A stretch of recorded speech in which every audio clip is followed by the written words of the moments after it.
नमस्कार, जय हिंद। पूर्णचंद्र कांडपाल आज आपसे हिंदी में बात करता हूँ। Episode number 392। धीरे धीरे जन जागृति का अब एपिसोड आगे चल रहे हैं। आज हिंदी की बारी है। एक दिन कुमाऊनी, एक दिन हिंदी। आज मैं कुछ बातें ऐसी करूँगा जब लोग छतरी खोल देते हैं अपने बचाव में कि हम ये काम, अगर हम ऐसे होते तो हम भी ये करके दिखा देते, हम भी ऐसे होते तो हम भी कहते थे।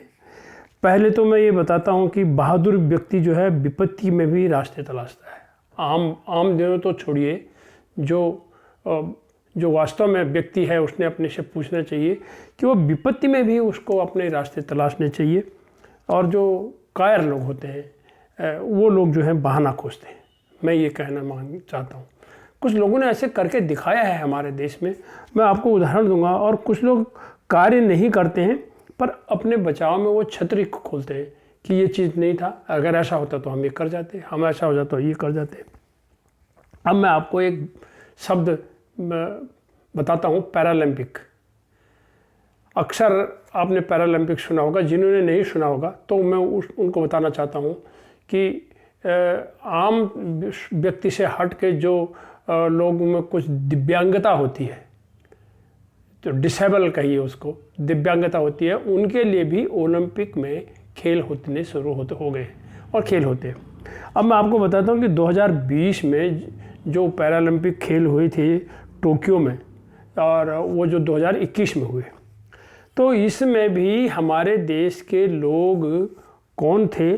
जो सारे दिव्यांग थे। और दिव्यांग होने के बावजूद भी वो मालूम कितने पदक लाए? 19 पदक लाए ओलंपिक से। कितने देश उसमें गए हुए थे? और उन 19 पदकों में 5 सोने के थे, 8 चांदी के थे और 6 कांस्य पदक थे। इन लोगों को भी पुरस्कार उसी तरह से मिलते हैं जैसे अन्य पदकधारियों को मिलते हैं। ये किस किस में लाए? ये इन्होंने देखिए, शूटिंग में, ऊंची कूद में, टेबल टेनिस में, बैडमिंटन में, जेवलिन थ्रो में, तीरंदाजी में और डिस्कस थ्रो में, इस टाइप के खेलों में इन्होंने भाग लिया और देश के लिए इन्होंने पदक जीते। और भले ही भारत का नंबर 22वां आया और वैसे ही इन्होंने कुल जो है 19 पदक जीते, जबकि चीन ने 51 पदक जीते और ग्रेट ब्रिटेन ने 45 पदक जीते और आरपीसी ने 49 पदक जीते। तीसरे नंबर में वो आए। और हमारा देश भले ही 22वें नंबर पर आया, लेकिन ये दिव्यांग लोग ये कहीं न कहीं से अपनी दिव्यांगता को दरकिनार करते हुए अब पदक जीतने में ये सफल हुए।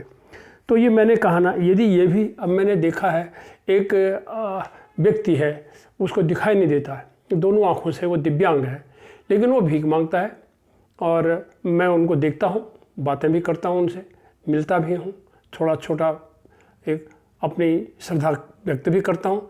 लेकिन कई को मैं देखता हूँ कि वो कुर्सी बुनते हैं, हारमोनियम भी बजा रहे हैं, वो अच्छे म्यूजिक बजाते हैं। वो देखिए, वो भीख नहीं मांगते, वो किसी से लाचारी नहीं दिखाते। तो इन्हें दिव्यांगता होने के बावजूद भी लोग स्वाभिमान के साथ जीना चाहते हैं। एक बात। दूसरी, अब तीसरी बात ये आते हैं, इसी में एक चीज़ आती है शब्द। अब जब शब्द लोग ढंग से नहीं बोलते तो फिर गड़बड़ होनी शुरू हो जाती है। तो मैंने पहले भी एक एपिसोड में कहा था कि शब्द संवारे बोलिए, शब्द के हाथ न पाओ, और एक शब्द औषधि करे, एक शब्द करे घाव। अब मैं आपको उदाहरण देना चाहता हूँ, एक और उदाहरण दूंगा कि जिससे आप ये कहेंगे पूरी महाभारत हो गई शब्दों के कारण। महाभारत ही असली वजह है कि शब्द ही महाभारत होने का असली वजह है। द्रौपदी ने दुर्योधन के लिए जो शब्द का प्रयोग किया था, उसी शब्द से ही तो पूरी महाभारत आगे बढ़ी। और होते होते क्या हुआ आप लोगों ने सब जाना है। मैं किसी एपिसोड में महाभारत की भी कुछ शिक्षाओं की चर्चा करूंगा। और द्रौपदी ने जो दुर्योधन को जो अपमानजनक शब्द बोले, उससे वो चिढ़ गया। और जब वो चिढ़ गया तो वो बदला लेने के लिए उसने द्रौपदी का सभा के बीच में चीरहरण करने की ठान ली। और फिर वो सारी कहानी सब जानते हैं। और फिर 18 दिन का कुरुक्षेत्र हुआ और 18वें दिन भीम ने दुर्योधन की जंगा तोड़ करके उसको समाप्त कर दिया। और तो मैं भले ही युद्ध के कारण आगे बदलते गए, महाभारत के युद्ध में जो 18 दिन तक कुरुक्षेत्र में हुआ उसके कारण बदलते गए, लेकिन आरंभ तो शुरुआत शब्दों से हुई। तो इसीलिए हम ये कहते हैं कि जब भी हम बोलें शब्दों को सोच समझ के बोलें, तोल के बोलें, तभी अपना मुंह उसको खोलें। अन्यथा महाभारत हो सकती है, वो महाभारत तो हुई है हमारे घरों में भी, हमारे समाज में भी, हमारी गलियों में भी, हमारे मोहल्लों में भी आए दिन शब्दों के गलत प्रयोग से ही महाभारत होती है।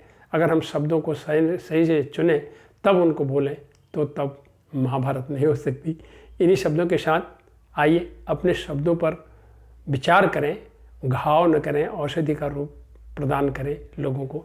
इन्हीं शब्दों के साथ धन्यवाद।